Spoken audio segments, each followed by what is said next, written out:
चलो देखते हैं फ्रेंच ईस्ट इंडिया कंपनी से रिलेटेड जो भी फैक्ट्स हैं फ्रेंच ईस्ट इंडिया कंपनी से।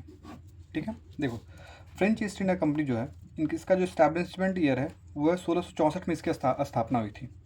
1664 में इस्टेब्लिशमेंट है। ठीक है, ठीक है। तो देखते हैं फ्रेंच ईस्ट इंडिया कंपनी का इस्टेब्लिशमेंट कब है, इस्टेब्लिशमेंट ईयर कब है, 1664 में। ठीक है, उस टाइम पे इनका जो मोनार्क था, जो किंग था, वो था आई थिंक लुइस 14। मिनिस्टर कौन था जिसने इंपॉर्टेंट रोल प्ले किया इसमें, वो है कॉलबर्ट। पूरा नाम है जीन बैप्टिस्टे कॉलबर्ट। ठीक है, फ्रेंच ईस्ट इंडिया कंपनी 1667 में बेसिकली एक फ्रैंकोइस केरॉन नाम का एक बंदा होता है जो कि एक एक्सपेडिशन लीड करता है इंडिया के लिए। ठीक है, फ्रैंकोइस केरॉन नाम का एक आदमी होता है जो 1667 में इंडिया के लिए मतलब इंडिया के लिए निकलता है वो बेसिकली। ठीक है, ट्रेड करने के लिए। ठीक है, 1668 में ये इंडिया पहुंचता है, मतलब 1667 किसी भी टाइम में पहुंचता है, पर 1668 में ये पहली फैक्ट्री इस्टेब्लिश होती है फ्रेंच की। वो कहाँ होती है, सूरत में।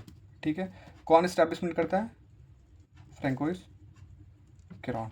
ठीक है, 1668 में दूसरी फैक्ट्री इस्टेब्लिश होती है, ये फर्स्ट फैक्ट्री, ये सेकंड फैक्ट्री। 1669 में इस्टेब्लिश होती है, कहाँ पे, मसूलीपट्टनम में। प्रेजेंट डे क्या है, आंध्र प्रदेश में। ठीक है, इसकी इस्टेब्लिशमेंट कौन करता है, मरगारा नाम का एक बंदा होता है। ये सारे PYQ। ठीक है, French east India company establishment year कब है, 1664 में। किसके मोनार्क कौन होता है, मतलब किंग कौन होता है बेसिकली वहाँ का, लुइस 14। मिनिस्टर कौन होता है, कॉलबर्ट। पूरा नाम जीन बैप्टिस्टे कोलबर्ट। ठीक है, 1667 में फ्रैंकोइस केरॉन एक एक्सपीडिशन लीड करता है इंडिया के लिए ट्रेड करने के लिए। 1668 में फ्रेंच की पहली फैक्ट्री कहाँ स्टैब्लिश होती है, सूरत में। कौन रोल प्ले करता है important, François Kieron. Second factory कहाँ होती है, 1669 में, कहाँ, मसूलीपट्टनम आंध्रा में, मरकारा स्टैब्लिश करता है। ठीक है, अब देखो 1674 में 10 साल के बाद पौंडीचेरी की स्टैब्लिशमेंट होती है। पौंडीचेरी सिटी की इस्टेब्लिशमेंट होती है। कौन करता है, नाम इंपॉर्टेंट है, फ्रैंकोइस मार्टिन, फ्रेंच है ये भी। अल्टीमेटली पौंडीचेरी को ही फिर से नाम क्या बदल के दिया जाता है, फ्रेंच ने क्या नाम दिया इसको, Saint Fort, basically Fort Louis, क्योंकि लुइस वहाँ का किंग था तो उसको नाम क्या दे दिया, फोर्ट लुइस। ठीक है, 1674 में हो गया। 60 अब ये जो फ्रेंच थे उनका प्रिंसिपल सेटलमेंट यही हो गया था पौंडीचेरी में। बेसिकली समझ लीजिए उनका हेडक्वार्टर हुआ करता था, उनके सारे ट्रेड्स वगैरह का बिजनेस का हेडक्वार्टर ये पौंडीचेरी था। 1693 में डच क्या करते हैं, पौंडीचेरी को कैप्चर कर लेते हैं। डच कैप्चर्ड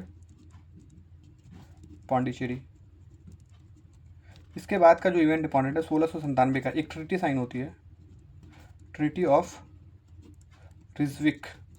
किसके बीच से भी साइन होती है, डच और फ्रेंच के बीच में, Dutch versus French, Dutch and French के बीच में एक ट्रीटी साइन होती है। और अल्टीमेटली क्या होता है कि जो पौंडीचेरी है वो फ्रेंच को हैंड ओवर कर दिया जाता है। ठीक है, तो ये एक पूरा इवेंट है, यहाँ से फ्रेंच ईस्ट इंडिया कंपनी की एक ब्रीफिंग है। ठीक है, जो इंपॉर्टेंट फैक्ट्स है वो यही है यहाँ पे, फ्रेंच ईस्ट इंडिया कंपनी के इस्टेब्लिशमेंट से लेके जो फैक्ट्स है वो यही है। इस्टेब्लिशमेंट ईयर 1664, किंग कौन था वहाँ पे, लुइस 14। मिनिस्टर किसने रोल प्ले किया, कॉलबर्ट। पूरा नाम जीन बैप्टिस्टे कोलबर्ट। ठीक है, एक्सपीडिशन लीड कौन करता है, फ्रैंकोइस केरॉन। फर्स्ट फैक्ट्री 1668 में सूरत में, सेकंड फैक्ट्री 69 में मसूलीपट्टनम आंध्रा, मरकारा इस्टेब्लिश करता है। 1674 में पौंडीचेरी नाम के शहर की इस्टेब्लिशमेंट कौन करता है, फ्रेंच करते हैं। ठीक है, कौन करता है वहाँ पे, उसका क्रेडिट किसको जाता है, फ्रैंकोइस मार्टिन को। ठीक है, और इसी पौंडीचेरी को बाद में नाम बदल के क्या रख दिया जाता है, फोर्ट लुइस। ठीक है, 1693 में जो कि प्रिंसिपल सेटलमेंट हुआ करता था पौंडीचेरी फ्रेंच का, उसको डच कैप्चर कर लेते हैं। ठीक है, लेकिन 1697 में जो एक ट्रीटी होती है, ट्रीटी ऑफ रीजविक, उसके अकॉर्डिंग, उसके कॉन्टेक्स्ट में डच और फ्रेंच के बीच, तो जो पौंडीचेरी है वो हैंड ओवर कर जाता है किसको, फ्रेंच को। ठीक है, तो अल्टीमेटली 1700 तक सपोज ठीक ठाक चलता है। ठीक है, फ्रैंकोइस मार्टिन की डेथ हो जाती है आई थिंक 1706 में। उसके बाद चीज़ें थोड़ी बहुत ऊपर नीचे होते हैं, थोड़े अप्स एंड डाउन्स होते हैं। फिर यहाँ से शुरू होता है जो इंपॉर्टेंट टाइम पीरियड है मॉडर्न हिस्ट्री का, वो होता है कार्नेटिक वॉर्स। कार्नेटिक वॉर्स